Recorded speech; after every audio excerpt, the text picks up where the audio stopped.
Alors moi j'ai eu l'occasion d'intervenir dans le cadre d'une médiation en matière de fonction publique qui a été, malgré les premières apparences, un véritable succès. Je représentais un client qui était chercheur dans une université prestigieuse à Dublin et qui candidatait sur un poste ouvert par un des ministères français, sur un poste de chercheur mais situé en Tunisie. Il avait été recruté, donc il avait une décision qui l'autorisait à aller s'installer en Tunisie, et il devait prendre son poste le 1er septembre, je crois, de l'année en cours. Il m'appelle catastrophé en juillet en m'expliquant qu'en réalité le ministère lui avait dit que finalement il ne pouvait plus le recruter parce qu'il n'avait pas la nationalité française. Ce qui semblait être une mauvaise raison au vu des textes applicables en l'état.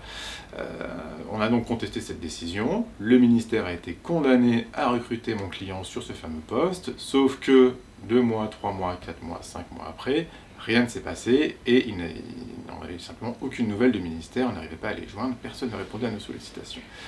On n'a pas eu d'autre choix finalement que de faire un autre recours pour essayer de faire accélérer les choses et pour que le ministère se bouge enfin et qu'on ait enfin ne serait-ce que des réponses de la part du ministère. Finalement, j'ai proposé à mon client, parce qu'il était anglo-saxon également, donc je savais qu'il était un peu sensibilisé à la matière, de tenter une médiation, de proposer au tribunal de proposer une médiation justement, avec quand même en tête que, s'agissant d'un ministère de l'État, c'était pas forcément gagné d'avance. Ça a été fait, le tribunal a proposé la médiation, le ministère a accepté, à la condition que ce soit son médiateur à lui, le médiateur du ministère, qui soit désigné. Forcément, on était un peu frileux au début, parce que ça va un peu à l'encontre d'un principe fondamental qui est celui de l'indépendance du médiateur, mais on s'est dit, bon, pourquoi pas, allons-y.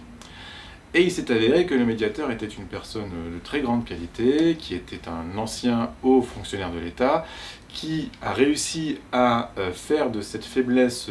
initiale, c'est-à-dire cette absence d'indépendance, vraiment une force qu'il a mise au profit de la médiation. C'est-à-dire qu'en réalité, il s'est servi de sa connaissance des rouages du ministère pour aller voir les bonnes personnes, pour mobiliser les bonnes connaissances et pour appuyer sur les bons boutons pour que les choses se fassent. Et finalement, à l'issue de la médiation, mon client a bien été recruté sur ce poste, même pour une durée plus importante que celle qui était prévue à la base, et il a eu indemnisation du préjudice qu'il a subi du fait d'avoir passé quelques mois dans cette